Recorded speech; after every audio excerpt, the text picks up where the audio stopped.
So being the witness, the knower, and recognize that this state of being that we find ourselves at this very moment, having a human body, a conscious human form. So there's this sense of separation. Being conscious in a form gives the impression of separation. So when I start thinking and operating from sense perception, I see you as separate from me. So, because I'm sitting here and you're sitting there. So that's the result of birth. So birth is a beginning of a form, an entity.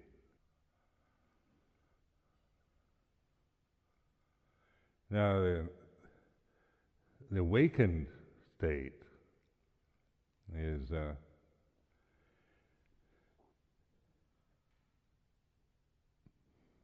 our ability to reflect, to observe this sense of separation is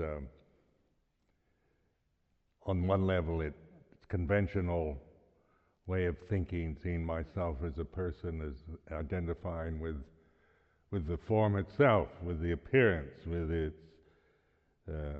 the memories, with the objects that I call mine, with my things, my life, my opinions, my views about everything. And then reflecting on this, you're moving out of the opinion-formed, conditioned realm to the unconditioned of awareness, where you're aware of the conditions. So this is the perspective that mindfulness gives us. It's the gate to the deathless, the door, the escape hatch out of the illusions of oneself becoming, being a body, being a person, being a thing.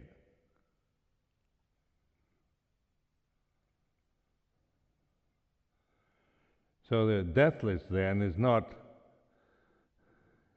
a fact.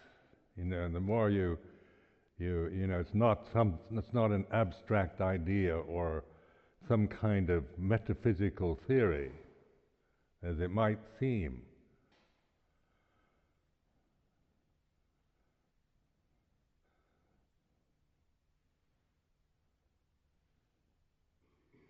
So that's where this investigation and vipassana, this term vipassana is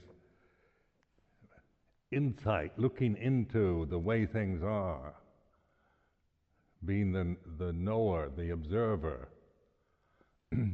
not the person trying to attain and achieve anything.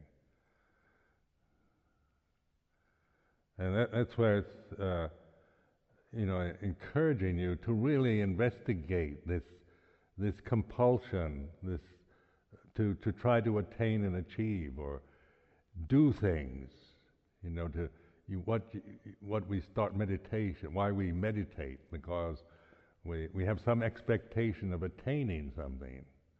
And that's the way the mind is conditioned. The thinking mind is all about control, choosing, taking sides, good against evil, right against wrong. It's choices of, preferences, discriminations. It's critical. We criticize. We can see or hear, smell, taste, touch, and we like and we don't like. We approve and we don't approve of various conditions that we're experiencing. So then the awareness of this dualism, this attachment,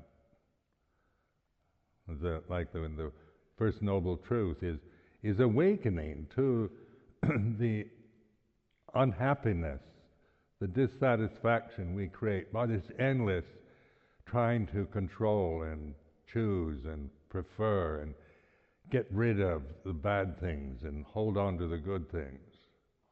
That's where an awareness, jittanupassana, the third foundation of mindfulness, is ability to just observe the kind of feeling, the mood, the mental state that one is experiencing here and now. So if you're feeling sad, or happy, or confused, or clear, what is it that is aware of that? What is aware of the mood you're in?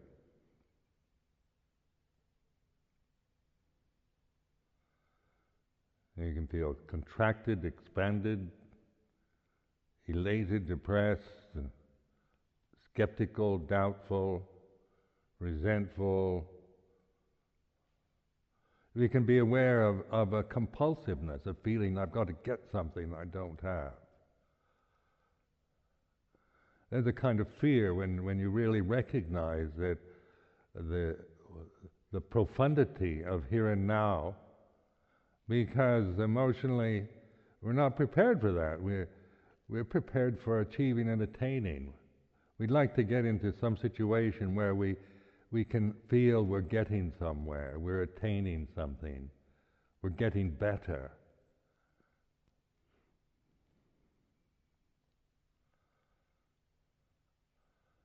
Where you can mark the improvement. Last year I was at this stage, and then over the winter's retreat, I practiced really hard on the winter's retreat, and I attained the second stage.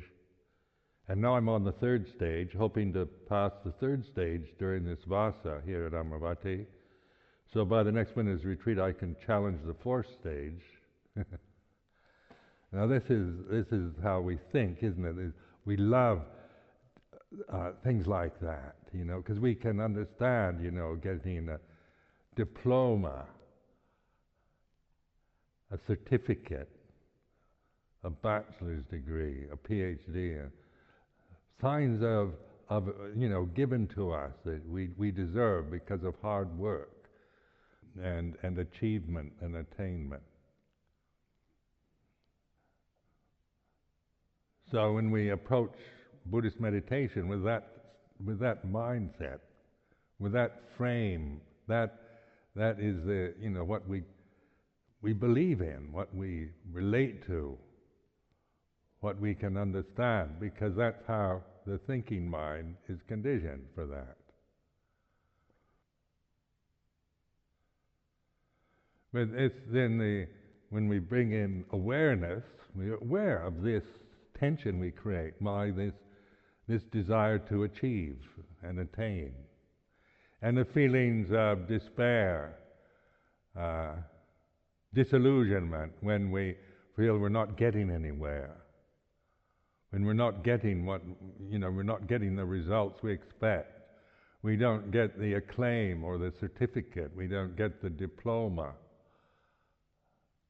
that we should have because we've worked so hard and been so committed and serious about it all.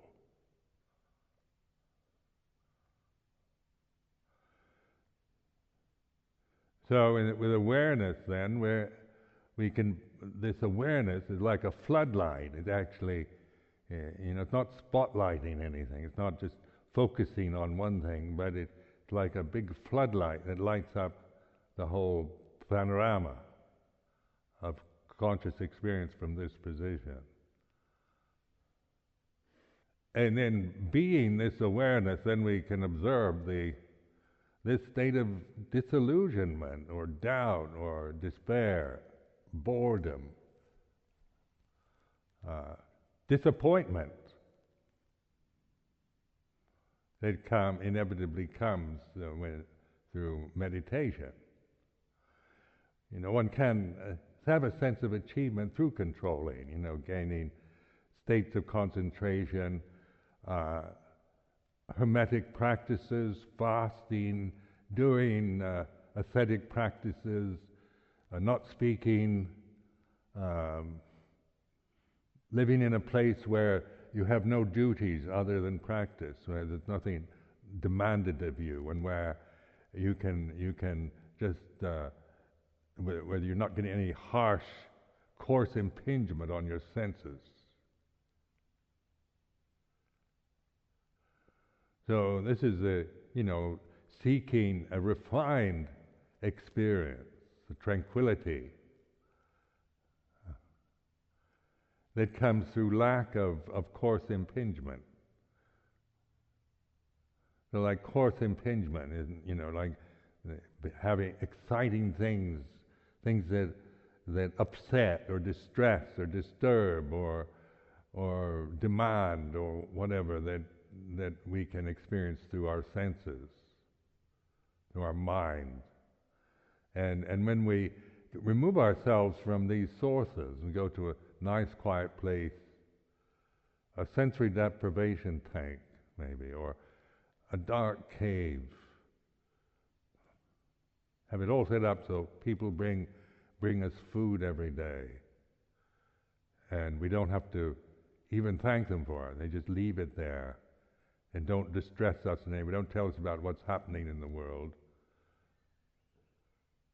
And we just, after a while, as you calm down, you become very tranquil and very blissful. But then as soon as anything harsh happens, you get very upset.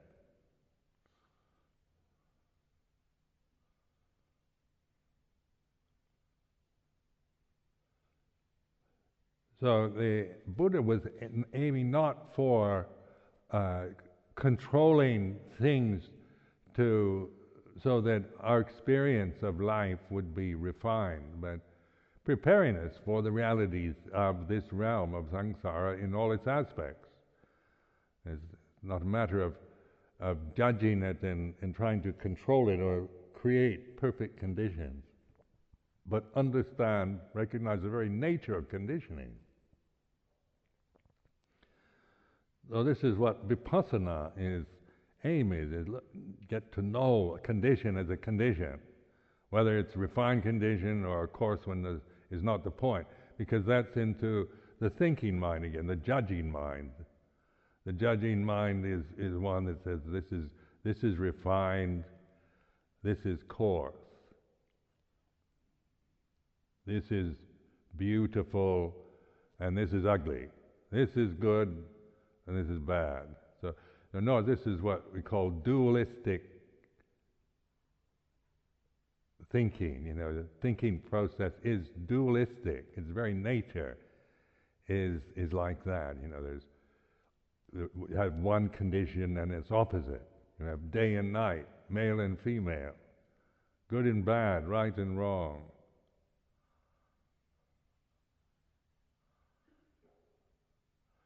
Then we get into, in the Dhamma, words of Dhamma, the conditioned and the unconditioned. You can imagine any condition, can't you? You can fantasize a condition. You can create a condition that doesn't actually exist in any form other than in your mind. Fantasy, special effects. We can imagine a devada, because a devada, kind of ethereal being, a being that is so refined, doesn't have a coarse body, never has to defecate or urinate. Devas don't have that problem.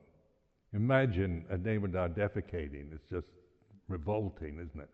They're made of ether, and ether is refined. And I can imagine devadas, beautiful celestial beings. So I can refine my perceptions, into realms of just, can go into finer and finer perceptions. Or of course, the fear of hell, isn't it? Hell is where everything is painful, ugly, horrible, frightening, all these negative states. So one can create a hell realm too, because hell is a form state, it's a condition. And heaven and the Deva realms are conditions. So these, we know this. We know what we're accustomed. We're used to conditioning. We see ourselves in this conditioned way. Your personality is a condition you create.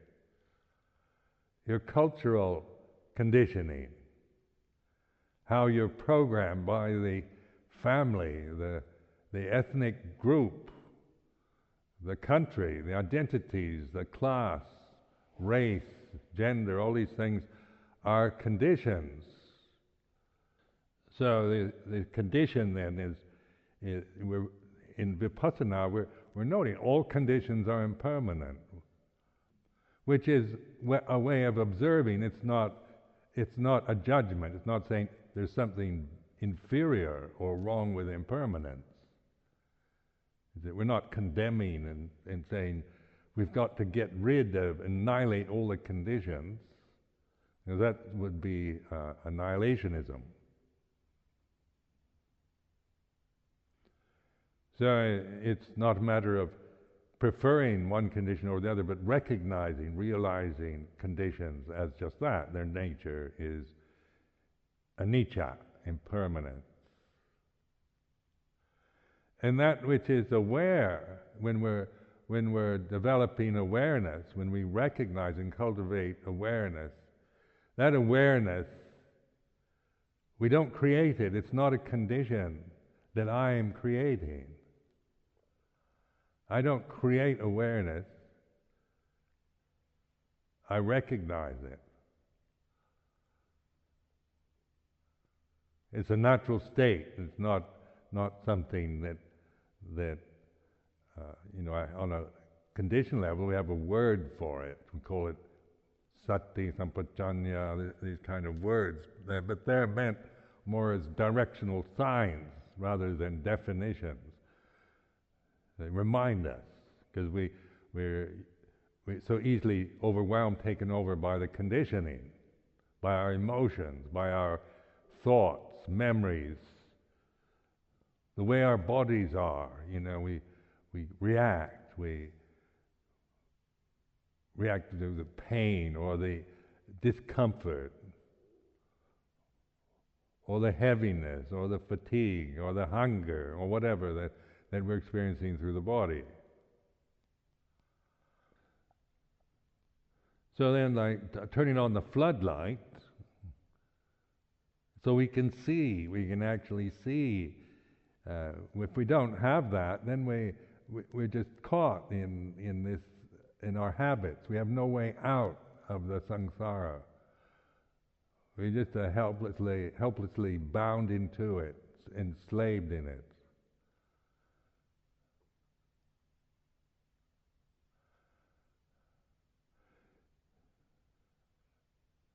So in the scripture, in the Udana, there's this, the Buddha says, there is the unborn, uncreated, unformed, unoriginated. Ati bhikkhave ajatang aputang akatang asankadang.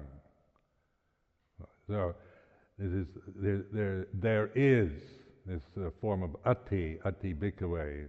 Bhikkhus, there is the unborn, uncreated, unformed, unoriginated. Can you imagine that? Can you form an image of the unborn, unconditioned? What does it look like? the Devada, or a kind of gas cloud. The mind goes quite blank, doesn't it? You can try to get a definition of it from a scholar or an academic, because we can live in abstract thoughts and ideas too. So we can create ideas about the unconditioned and collect a lot of definitions. So when you think about the unconditioned, you never recognize it. You're merely creating conditions about it. It gets complicated. It sounds remote. It sounds far away. It sounds impossible, because all we know is the conditions, and we're thinking about the unconditioned, and thinking itself is conditions. The thought process is a conditioning. It's about good and bad, and the conditioned and the unconditioned. So these words themselves are not meant to be grasped as some kind of ideals or beliefs. We're not to believe in the unconditioned and just accept it. There is the unconditioned. So all Buddhists have to believe in the unconditioned. That's not, if you're going to believe in something, believe in God or something that at least is a little more, positive. The unconditioned leaves you blank. That doesn't inspire. What is Ajahn Sumedho? He believes in the unconditioned. What is that? Oh, that sounds really, negative in a way. Unconditioned, where I believe in God, who's all-loving and kind and like a good father, the perfect father that cares and looks after. Now that's inspiring, isn't it? These kind of the conditioning, we will want to be loved and guided and protected by a wise and beautiful force like God, or a guardian angel, a spirit in the universe, Kuan Yin, something that is beautiful and that has positive qualities that make us feel safe.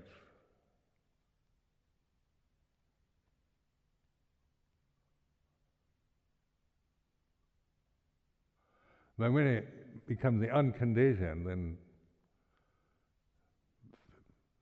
the mind goes blank. Now I'm just watching my own mind, because the unconditioned, unborn, uncreated, unformed. Now those are words, and they're negations, aren't they? So the Buddha used negation in terms of concepts: aputang, akatang, ajatang. Is the negation of the conditioned, the created, the born, the originated.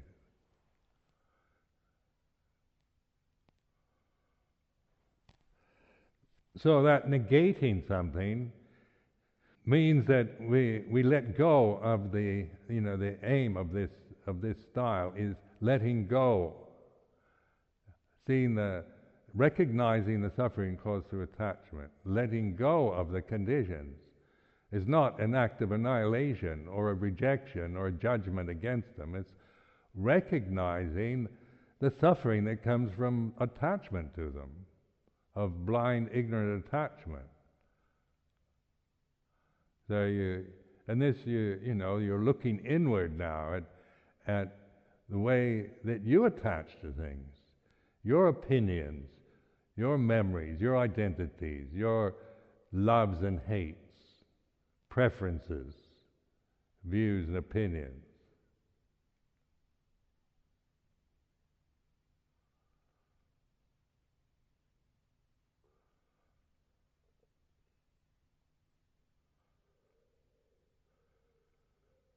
And then in this quote,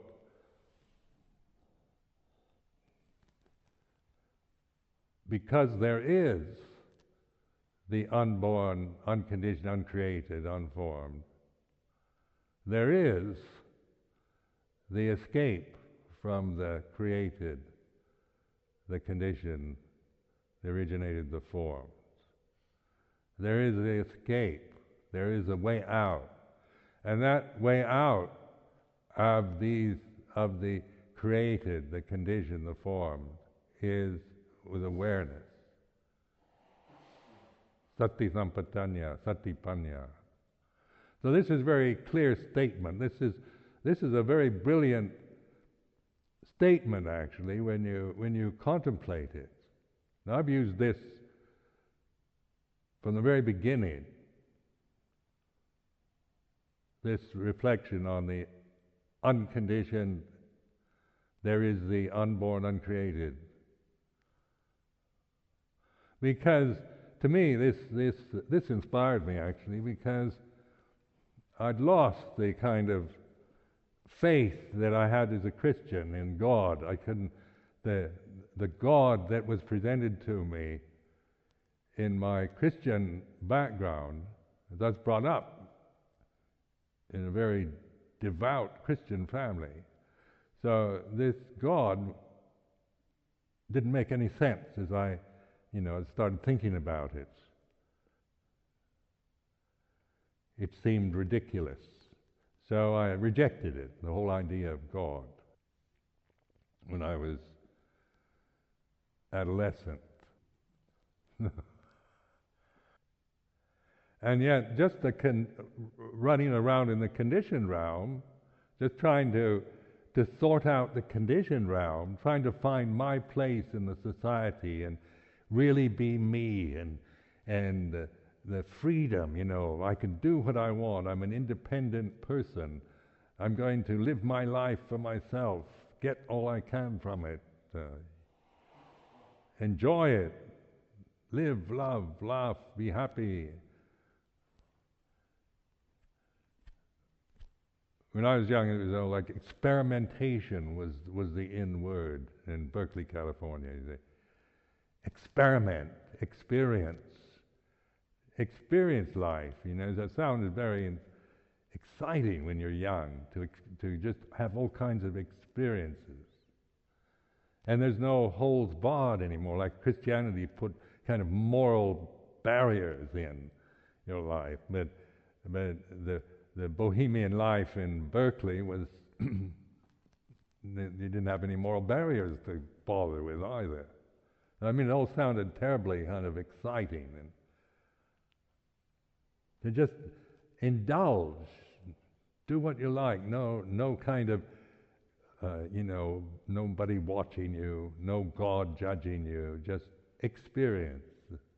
So on one level, it sounded incredibly attractive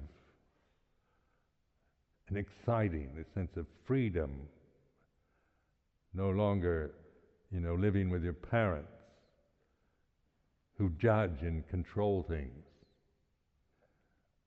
But then just seeking life on that level was empty. It didn't take long to figure out that was, just created more confusion. Trying to figure out who I am as a person, where I belong, how I should live, what about behavior, what is my responsibility? Am I just here to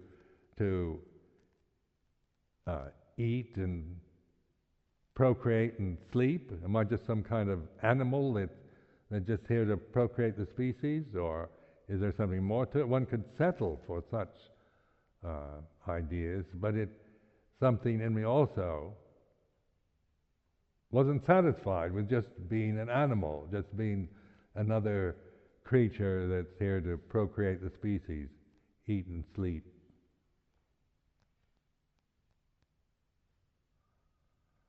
What is it why couldn't I be just content with that? Because there's this sense of this unnameable sense of aspiration or recognition of something beyond this. And this is what we call the spiritual awakening, where we kind of recognize something which we can't describe, but an aspiration or a spiritual longing, or words of this type convey this sense of what's more, what is the meaning of life, what's the point of it? Why can't I be just satisfied with just the conditioned realm? If I could get lots of money and have everything, buy all nice kind of beautiful objects and control and choose my friends and entertain myself, please myself with the pleasant, the beautiful, the good. And yet, even with that possibility, there's something meaningless in it, and that it does not inspire, does not make one really happy or contented. So this spiritual longing is part of our human condition, isn't it? There's something in us as human beings, as this species of creature on this planet, that is not going to be content with just eating, procreating, and sleeping.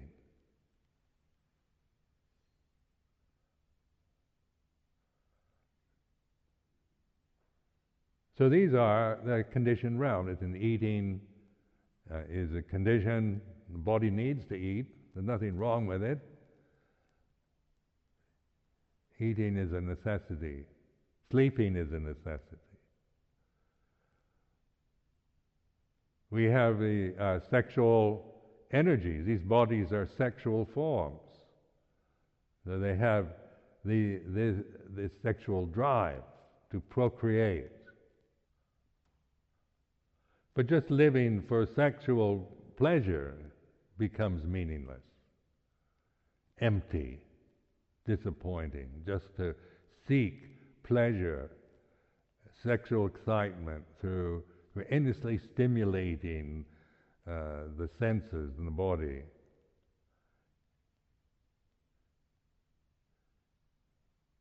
And just trying to eat, be a glutton or sleep your life away. These things are, in themselves, they are what they are, but in terms of the purpose of our life is just to be born and eat food. Even though some people probably, that's all they care about, is like gourmets, and maybe that's good enough for them. But for me, that was never cared enough about food to dedicate myself to that. Or sexual excitement, sexual delights, or any kind of sensual delights, even though I found them delightful. It isn't that I have never enjoyed those things, but they don't lead to contentment, to peace, to understanding, to freedom from fear. So then the unconditioned, unborn, uncreated, what is that? And so this is that they stop the mind. Now notice that when you even think the word unconditioned,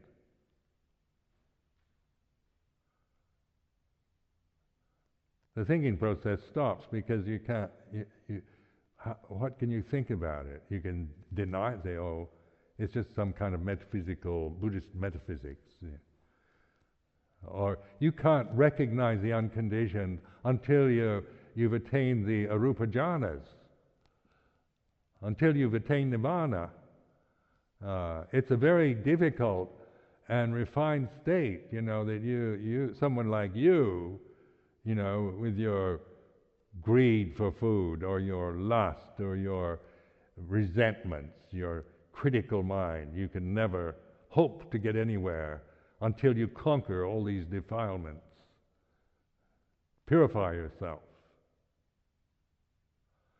So you get the heavy line, you've got to purify yourself first before you can recognize the unconditioned.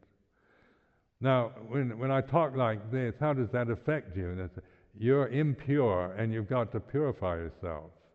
Now, those kind of words, that just reinforces the sense, the reality, the illusion that you are a self, isn't it?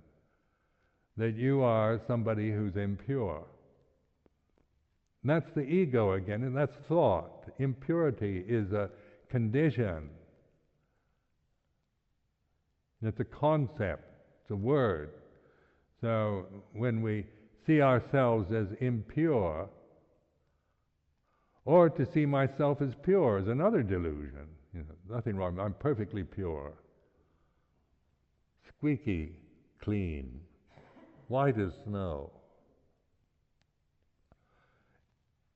But that's still reinforcing the self, isn't it? That this person is nothing wrong with me. Not like you. I see all kinds of defilements. And so we get into the judging realm again, the thinking realm. I have to say, you're separate from me. I see now, like you get angry. I've seen you overeat. I've seen you you sleep too much, and I see you're bothered with lust. You have all these impurities that you have to conquer in order to become pure. And you'll never realize the unconditioned till you've attained purity. So this is just an example of how the thinking process works and how the reinforcement of the self-view, this illusion of a self, of a kind of ongoing, permanent, separate self.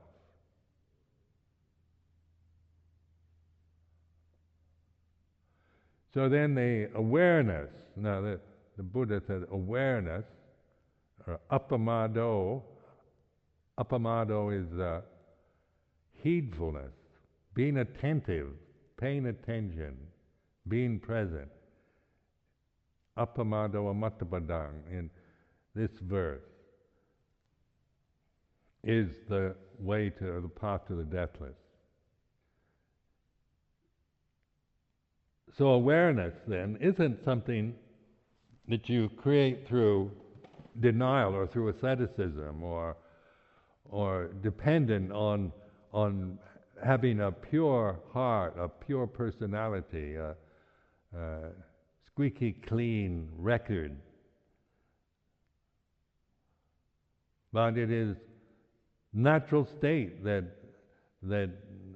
is with us all the time we don't recognize. If we were never mindful, we would have died at birth. We couldn't survive without mindfulness, really, without sati. And it's necessary for survival, just physical survival. So it's not something refined and special. It's not high up there, beyond your reach. It's just not recognized, not noticed, because our attention is always absorbed into the sense of ourself as a body, as a person. And so we're obsessed with ourselves, with my personality, my problems, my past, my future, my opinion, my body. And all this is what we obsess our minds with, our real world. So then awakening, and that awakened attention, is putting all the conditions in its proper perspective. So awakening is a recognition of the unconditioned. It's this. It's a fact, it's real, it's not an abstract, refined state.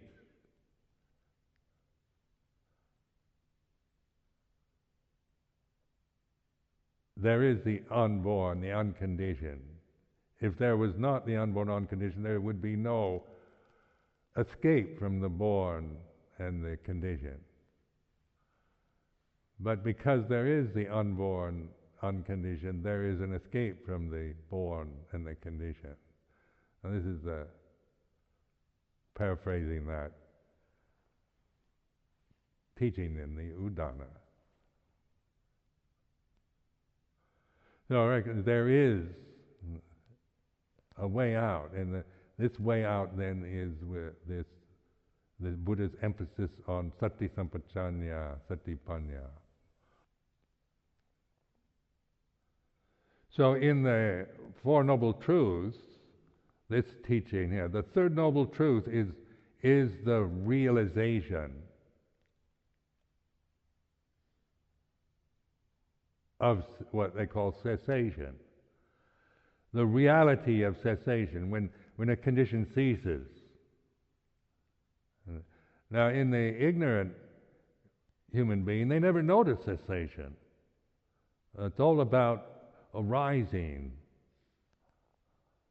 about, when things get boring or despairing or negative in our lives, we tend to seek something to be born into again. How long can you stay interested in something? You're interested in something, some hobby or something you're doing. You're interested, but can you sustain that interest? Interest, and then it reaches a peak, and then you lose interest.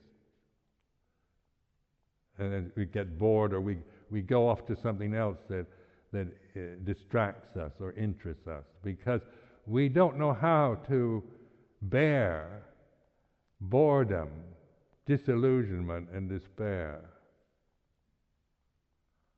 We have no way to deal with that.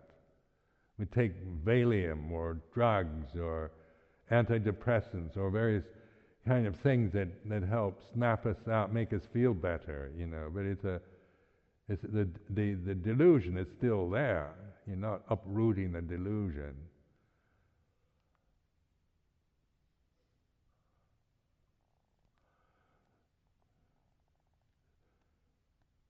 So in Vipassana, we're putting ourselves in that position, a weakened attention to the condition, so that we can actually bear the way things are, the way a conditioned phenomena operates, how we experience it. It's arising, it's cessation.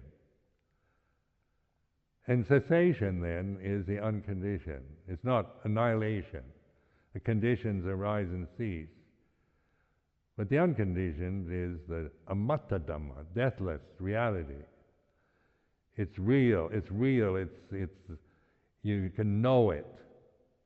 You can't observe it as an object, but you can recognize it. And that's what, when we have the insight into the third noble truth of nirodha, recognizing what has arisen ceases.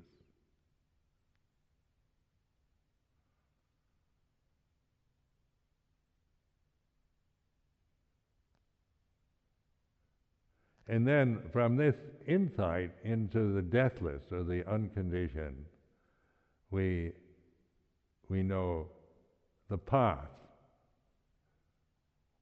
the right understanding or right view, right intention, the samaditthi, samasangapo, the fourth noble truth, the path or the bhavana.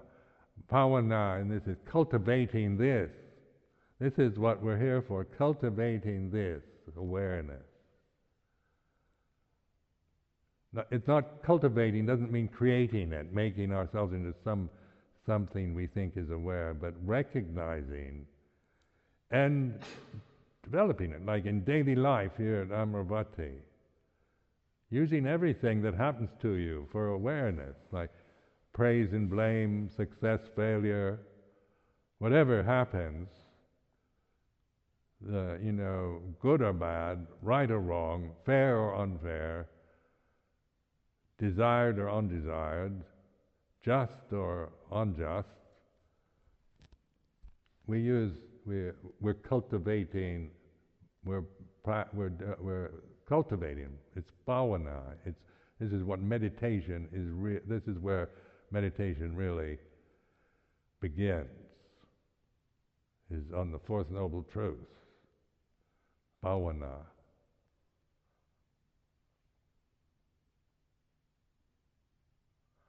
Now, in the bhavana, then the monastic form is very useful because it creates conditions that are, it put boundaries on behavior, and it's a form, it's a convention. So it's like a vehicle. It gives us a way of living as a human individual that is not creating a lot of heavy karmic repercussions. Alms mendicancy, brahmacharya, celibacy, things like this. These are moving away from heavy karma, the things that tend to rebound and create a lot of distress in our lives. If we kind of right action, right profession, right livelihood, right speech. So it's a convention designed to help this bhavana, cultivating this awareness in the life, in daily life, not just on special meditation retreats. I recommend it both on special meditation retreats and in daily life, because this insight then isn't dependent on special retreats, because we're not expecting tranquility and fairness and happiness from this life. We're not demanding that ordaining as a monk or nun brings us kind of bliss and happiness and all that. We would gets us out of the rat race, and we can still create enormous anguish and despair in a monastery. Even in the very best monastery, you can create hell in it, in your mind.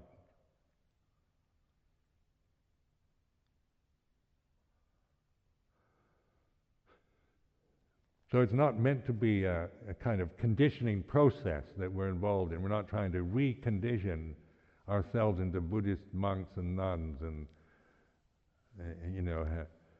identify with the Buddhist conventions and define ourselves accordingly. It's for bhavana, for awareness, cultivating, developing awareness,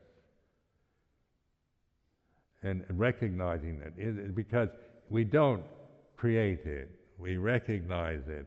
But then the habit tendencies are so strong. Like when I first recognized this, had this insight, my emotional reaction was, I can't do it. Emotionally, I just couldn't see myself being aware all the time. I just saw myself always, the emotional habits were not, my emotions weren't prepared for that insight. It wasn't what I expected. When I first started meditating, I just wanted to be blissful. I wanted to attain jhanas and go into tranquil states and get out of the whole realm of suffering by suppressing the world and the coarseness and the fear and the negativity in it, by creating conditions, controlling a situation where all I'm experiencing is this lovely, tranquil, blissful state, which I managed to achieve sometimes.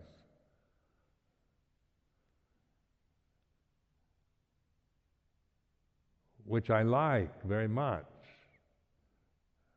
It's very beautiful and likable.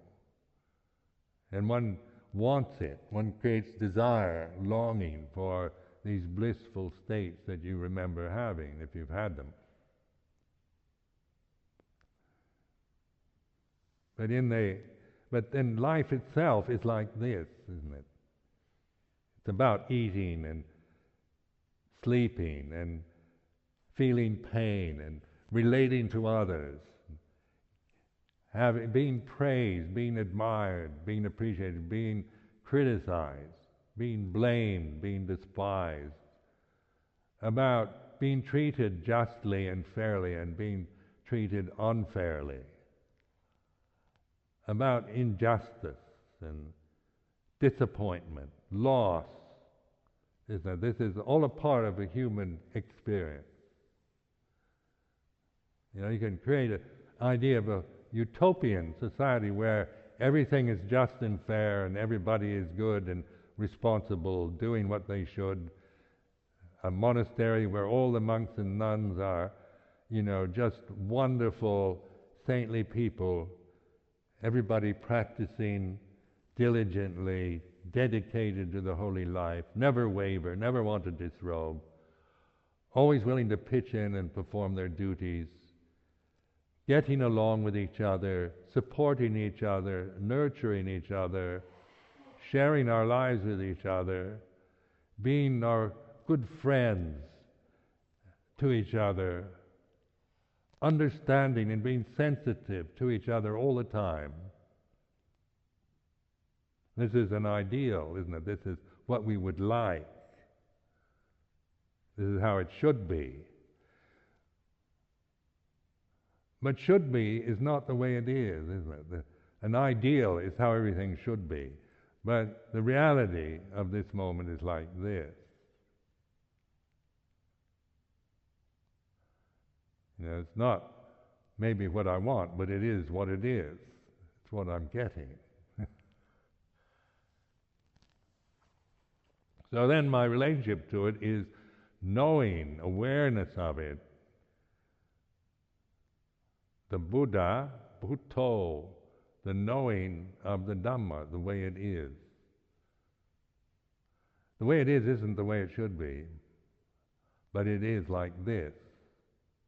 Conditions arise and cease.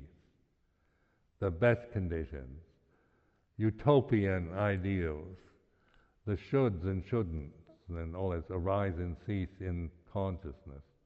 So we're recognizing this, realizing the nature of conditioned phenomena from the unconditioned reality. Now you can't get behind the unconditioned. You can't, observe it as something. It's not a thing. It's not even a state. You have to go into using the technique of the Buddha, calling it a non-state.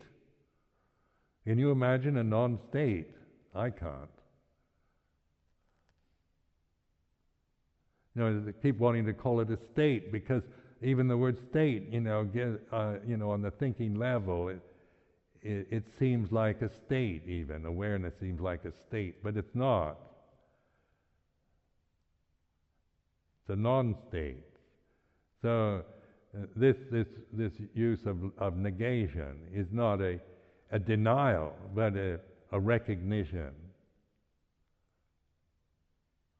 And so this is awakening human individuals out of the delusion that we bind ourselves to reality, to the real.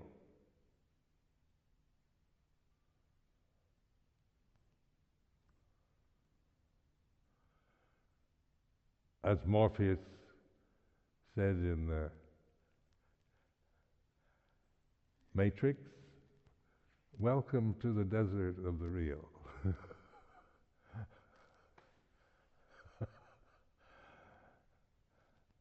Because the real isn't what you're expecting, I'll tell you. What we expect, what we want. Maybe we really, ask yourself, what do you really want? I'd like to be happy and feel safe and secure, and appreciated and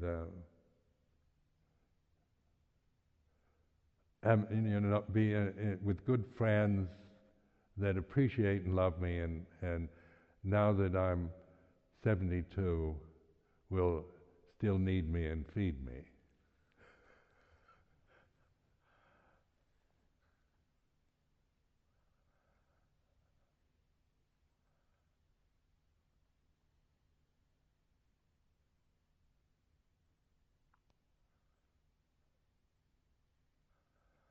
But the reality then isn't demanding in any way. It's recognizing and trusting. So putting, in cultivating this, in bhavana, determined to bhavana, to really cultivate in whatever's happening to you, whatever state of mind you're in, whether you think you're being treated fairly or unfairly, or you're loved or despised or whatever. Those are not important. Those are conditions, but they're not obstructions to the path. The world and conditions change accordingly. So we have how much control, to just make them what we approve and want, because they happen, they change. And they always go from birth to death, from beginning to ending. Nothing gets better and better, better and better, better and better, better and better forever. No condition can do that. It's like your inhalation. You can only inhale so far, and then you have to exhale.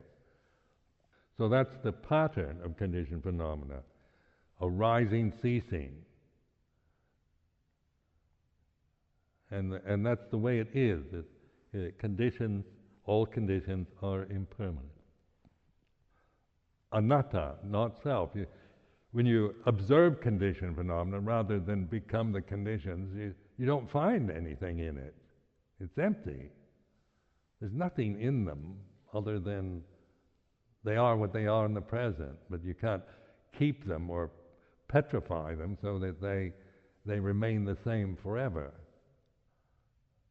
Unless you want to live with marble statues or create the illusions of surrounding yourself with beautiful marble figures that seem to be more permanent than real human beings.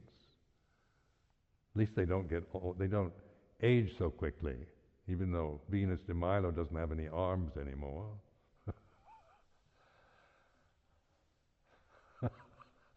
I imagine when they first sculpted Venus de Milo, she had arms,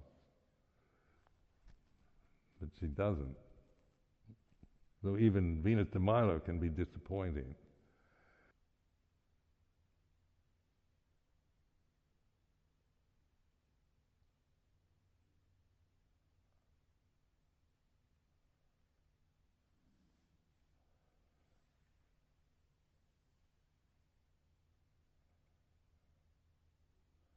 Now I talk like this because this is an encouragement, because so much of way people are approaching meditation is based on delusion, and I've seen over the years people who never break through the basic delusion. They never get the point. And you wonder why can't they see? And because within the tradition itself, it supports a lot of delusion. Not the tradition, it's not deluded, but the way people hold the tradition and use the tradition is full of opinions. Theravada Buddhism, there's so many opinionated Theravadan Buddhists that have opinions about what is orthodox and what the Buddha really taught and so forth. So, and then on on a personal level, we can be very impressed by people who are authorities, scholars, know-it-alls, people who have strong views, who can quote the scriptures, and so forth. So then you never are really awakened to this.